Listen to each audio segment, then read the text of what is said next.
I sold 650,000 in used books on Amazon in 2015. You see that? That's hustle.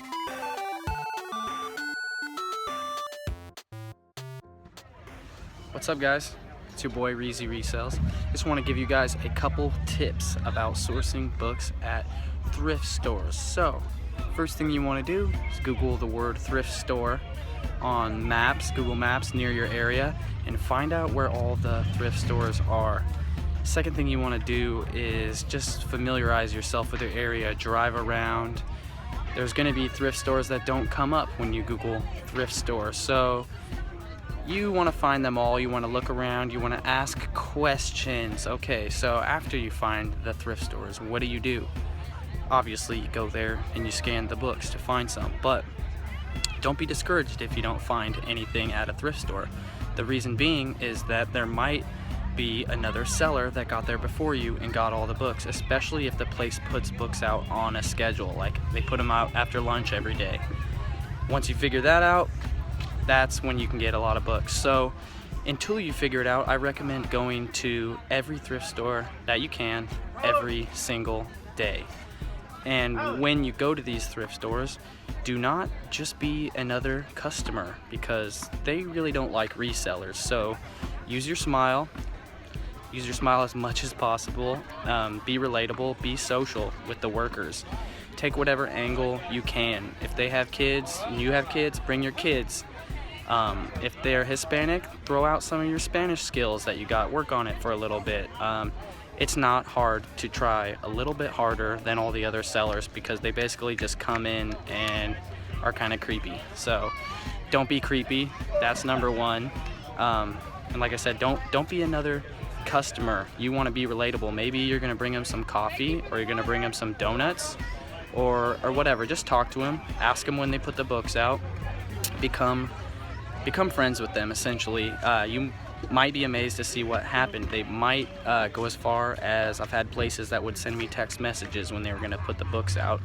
I've had places that would hold the books in the back and let me go through them in the back before they brought them out to the floor. That's great. Your competition hates it, but it's great.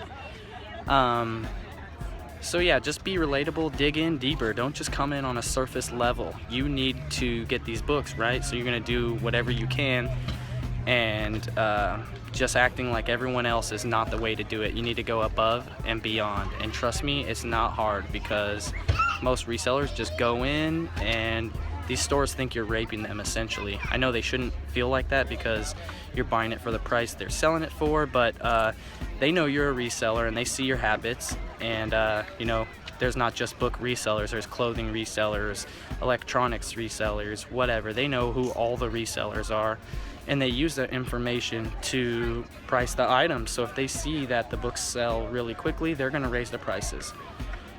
So they're smarter than you think. Just be nice, guys, and it'll go a long way. You'll catch more flies with honey than you will with vinegar. I think that's how it goes. I don't know. Let me know in the comments. But so tips for thrift stores. When you go to a thrift store that and you don't know when they're going to put books out, yada yada, when you get done going through the books, organize all the empty space, consolidate it into a single area, and then guess what? When they put the books out tomorrow, they're going to put them right there in the empty space that you made, because oftentimes the shelves are overloaded and full. They even throw books away once in a while. So the shelves are overloaded and full. The employee that has to put the books on the shelf is super bummed out because they have to reorganize it. So it's a double whammy. You might get some respect from the employee that needs to put the books out when they see you organizing it for them. And also, you'll know where the books are going to be tomorrow. They'll be right where you thought they would be, in that empty space that you cleaned up. That made me think of another thing. If you see the employee bringing the books out, offer to help them put them away. And of course, don't be messy. Don't be a jackass. Just leave the shelves nicer than they were before you showed up. Another thing you can do, if you're at a thrift store and you can't make it to this thrift store very often, say once a week, so every time you go there, you have to scan everything in the entire building. It kind of sucks. So here's what I do. I will turn the books that I've scanned upside down. I'll scan the whole store and I'll turn all the books upside down. Most people they won't notice that the book's upside down. Publishers actually print the letters both ways sometimes, so it doesn't really matter. So flip the books all upside down, and when you come back next week, you know you only have to scan the ones that are right side up.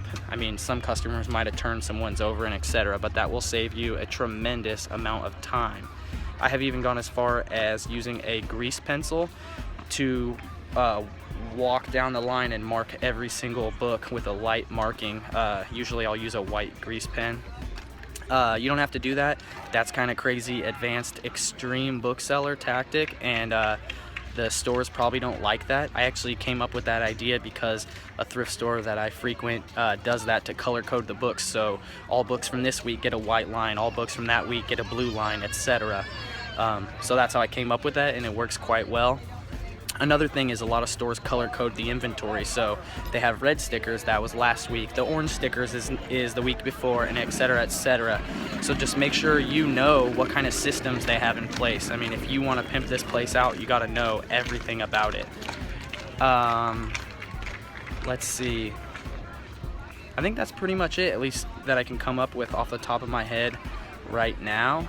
So there's just a few tips for you on sourcing books from thrift stores. I hope that helped. Hey guys, thanks for watching my video. Please remember to subscribe to my channel, and if you like the video, give us a thumbs up. Put some comments down below. Peace out.